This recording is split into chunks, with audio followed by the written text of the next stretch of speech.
6월 지방선거를 앞두고 오늘부터 우리 지역에서도 예비후보 등록이 시작됐습니다. 대전 충남 행정통합 논의로 이번 지방선거는 특히 그 어느 때보다 변수가 많은데요.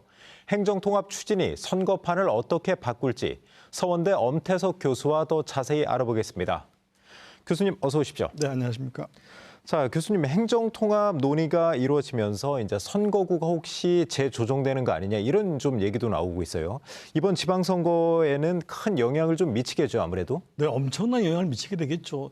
대전, 충남이 30년 전에 헤어졌다가 이제 네. 하나가 되는 거기 때문에 그렇죠. 일단은 두 개의 선거구, 가장 큰 선거구 하나가 됩니다. 거기에 이어서 광역, 기초의회까지 선거구가 좀 바뀔 가능성이 있고요. 네. 또 거기에 따라서 선거 전략이라든지 공약 이런 것들이 따라서 움직여야 되기 때문에 상당히 큰 영향을 미치는 중요한 상황이라고 하겠습니다. 그렇다면 그 정당 공천도 좀 복잡해질 것 같아요. 과거 같으면 이제 지금 기존 4년 전 선거를 보면 대전시장 후보 각 당에서 충청남도 지사 후보 이렇게 뽑았었는데 지금 같은 경우는 이제 두 지역을 좀 아우를 수 있는 후보를 좀 선택해야 될지 그런 고민도 좀 있을 것 같은데요. 아마 그 중앙당에서 특히 광역단체장은 중앙당에서 관리를 하기 때문에 그렇죠. 중앙당에서 통합에 대비한 플랜이 하나 있겠고요. 네. 또 4년 전의 선거처럼 충남, 대전 나눠서 또 공천을 하는 그런 플랜도 가지고 있을 것이고요. 그러한 부분에서 제3의 후보를 찾을 수도 있겠고요. 또 아니면 예. 양쪽에 있는 후보들 간의 경선이나 아니면 여러 가지 방법을 통해서 또 선택하는 방법도 있겠고요. 근데 여러 가지로 이제 공천 선거 전략이 복잡해졌는데 네. 중요한 것은 빨리 통합 여부가 결정되는 것입니다. 네. 통합 여부가 결정이 돼야 이어서 선거구 획정 및 공천 과정을 진행을 하거든요. 너무 좀 복잡해지지 않습니까? 그렇게 되면 지금 같은 경우도 이제 민주당 보면 대전시장 후보들도 여러 명이 있고 충남도지사 후보들도 여러 명이 있는데 만약에 통합이 되면 그 후보들끼리 또 경선을 치른다든지 그런 부분이 있을 거 아니에요? 아예 다시 공모를 하는 방법을 택할 수도 있겠습니다. 아, 예. 지금 뭐 등록한 후보들이 있겠지만 네. 그렇게 등록을 했기 때문에 이 사람들만의 어떤 리그가 아니라 아예 그냥 새로 공모를 하는 것이죠. 그러니까 본인이 이럴 수가 있습니다. 예를 들면 대전에 대해서는 굉장한 전문가지만 충남까지 내가 아우르기는 내가 버겁다 네. 하는 분은 출마 후보 등록을 안 하겠죠. 그러니까 아예 새롭게 판짜기를 할 가능성도 높습니다. 그런데 네. 이 과정에서 현재 후보군도 있겠지만 여러분 잘 아십니다만 뭐 전략 공천이나 기획 공천으로 제3의 인물도 또 등장할 수 있는 가능성이 있습니다. 네. 그럼 행정통합이 이제 4년 전에는 뭐 생각지도 않았던 큰 변수로 지금 떠올랐는데요. 후보자들의 선거 전략도 많이 달라질 거거든요. 일단 뭐 공약을 좀 준비해야 되는 것도 그렇고 또 유세 문제도 그렇고 어떻습니까, 그거는?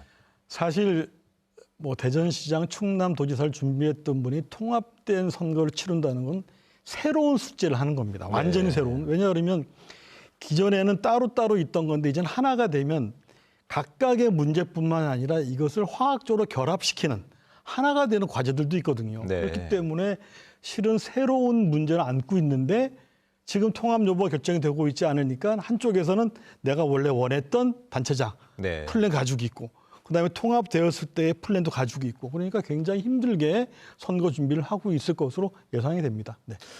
그 공약 같은 문제는 어떻습니까? 지금 그러면 교수님 말씀대로라면 후보자들이 지금 사실 뭐 이제 통합 안 될 경우 또 통합될 경우를 대비해서 공약 같은 걸 다 준비해야 되는 건가요? 네, 그렇습니다. 왜냐하면 이게 통합이 되게 되면 부지불식 간의 공천, 그다음에 후보 등록 이렇게 진행이 될 거거든요. 네. 그러면 준비 안 하고서 선거 어떻게 치르겠습니까? 그런데 문제는 도시의 선거와 군 단위 농촌 선거, 어촌 선거가 좀 다릅니다. 네. 그래서 국회의원 선거도 그렇거든요. 그래서 뭐 공약도 중요하겠지만 선거 운동 방식도 다르기 때문에 네. 그러한 부분을 동시에 준비를 해야 되니까 실질적으로 지금 단체장을 꿈꾸는 분들은 상당한 부담을 가지고 있을 겁니다. 네.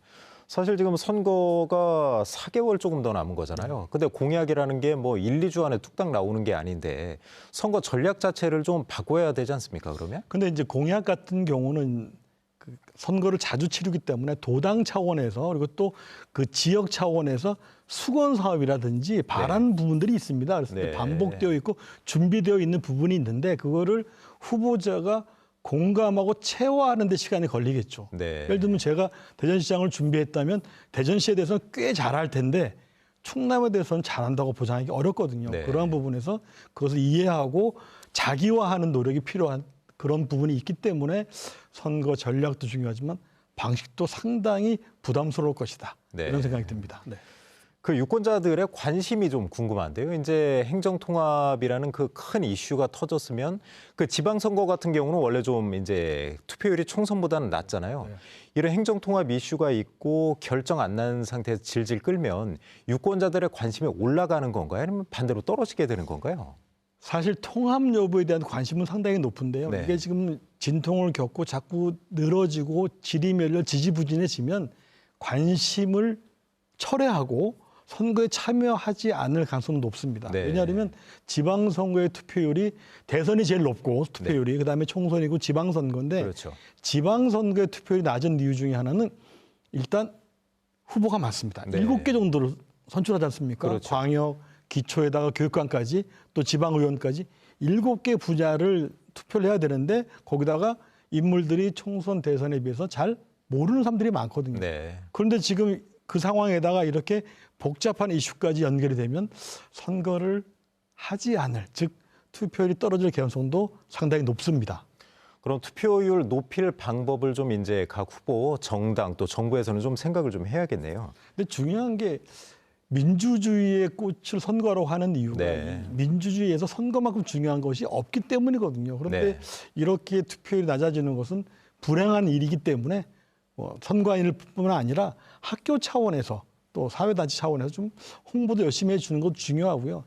더 중요한 것은 왜 통합을 하는지, 통합을 하면 어떤 것이 좋은지를 잘 인식시키는 작업이 있었다면 투표율도 같이 올라가지 않았을까 그런 생각을 합니다. 네. 이제 선거전이 사실상 이제 뭐 본격적인 이제 레이스에 돌입했는데 아무래도 안개 속인 것 같습니다. 이 행정통합 문제가 빨리 좀 결정이 돼야 될 것 같습니다. 자, 교수님 오늘 말씀 여기까지 듣겠습니다. 네. 고맙습니다.